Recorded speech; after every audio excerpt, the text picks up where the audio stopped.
समीकरण से हमने अंतिम वेग, बस का अंतिम वेग 12 मीटर प्रति सेकंड हमने निकाला, यानी 1 सेकंड में बस कितनी जाती है, 12 मीटर प्रति सेकंड चाल प्राप्त करती है।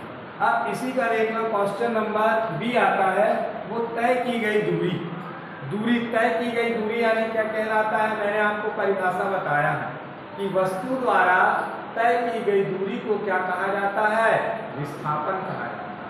और विस्थापन को काय से प्रदर्शित किया जाता है, एस से प्रदर्शित किया जाता है। यहाँ पर वही चीज है, दिया है बस का प्रारंभिक वेग u बराबर 0, समय t बराबर क्या दिया है 2 मिनट अर्थात 120 सेकेंड, फिर त्वरण a बराबर 0.1 मीटर है ना पर सेकेंड स्क्वायर, तो ये क्या आ जाएगा आपका इक्वल 1/10 मीटर प्रति सेकेंड वर्ग दिया हुआ।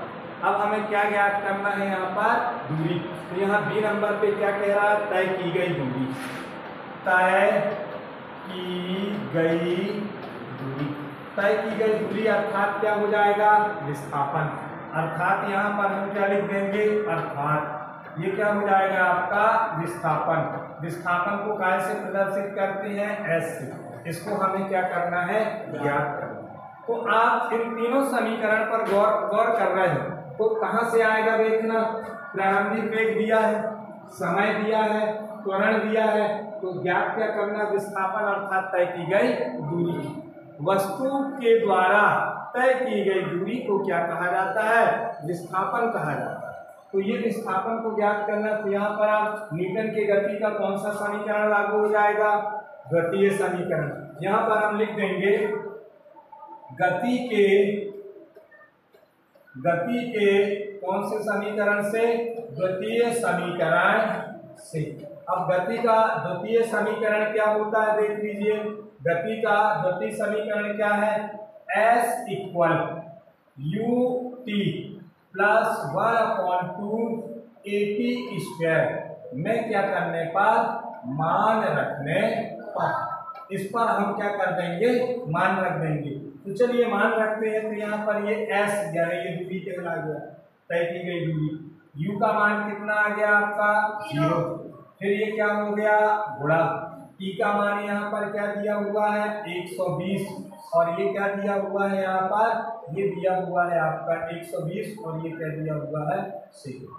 120 ये क्या आ जाएगा आपका सेकेंड, ठीक है। फिर इसके बाद ये क्या आ जाएगा आपका, ये जो आ जाएगा आपका, ये हो जाएगा प्लस 1 क्या हो गया 2, a का मान गुणित, a का मान कितना दिया है देख लीजिए आप 1/10, और ये मीटर, और यहाँ पर ये क्या दिया है बटे सेकंड का वर्ग गुणित t का मान कितना दिया हुआ है, आप देख लीजिए आप, ये दिया हुआ है आपका 120 सेकंड, t का वर्ग है, तो इसका भी आप क्या कर दीजिए वर्ग।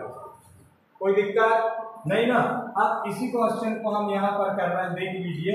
तो s बराबर 120 का गुणा यदि हम 0 के साथ करेंगे, किसी भी संख्या का गुणा यदि हम 0 के साथ करते हैं, तो इसका क्या आ जाएगा, गुणनफल क्या आ जाएगा आपका 0 हो जाएगा।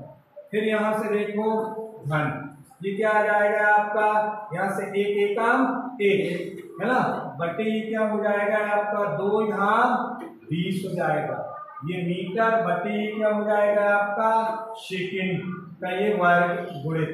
देखो जरा यहाँ से 120 सेकंड वर्ग यानी क्या हो जाएगा 120 गुणित क्या हो जाएगा 120, और ये सेकंड का वर्ग, सेकंड वर्ग से सेकंड वर्ग क्या हो जाएगा कैंसिल हो जाएगा। फिर यहाँ से s बराबर ये 0 तो हो ही गया। अब देखो यहाँ से ये क्या जाएगा 1 0 से 1 0 कैंसिल हो गया, और 2 एकम 2 और 2 छक्का 12, क्या आ गया यहाँ पर देखो, ये आ जाएगा आपका 1 मीटर गुणित ये क्या आ जाएगा 6 गुणित ये क्या आ जाएगा आपका 120। तो s बराबर 1 छक्का 6 हो जाएगा ना, 1 छक्का 6 और 6 शून्य 0, 6 दूनी 12 की 2, हाथ में आया 1 और 6 का 6 और 1 क्या आ जाएगा 720 मीटर की दूरी को क्या करेगी, तय करेगी। अर्थात क्या आ जाएगा, यहाँ पर हम क्या लिखेंगे, तय की गई दूरी कितनी है उसकी 720 मीटर। ये क्या हो जाएगा आपका आंसर हो जाएगा। क्लियर होगा ना। कि यहाँ पर हम गति के कौन से समीकरण का उपयोग करें, हम द्वितीय समीकरण का उपयोग किए। क्लियर?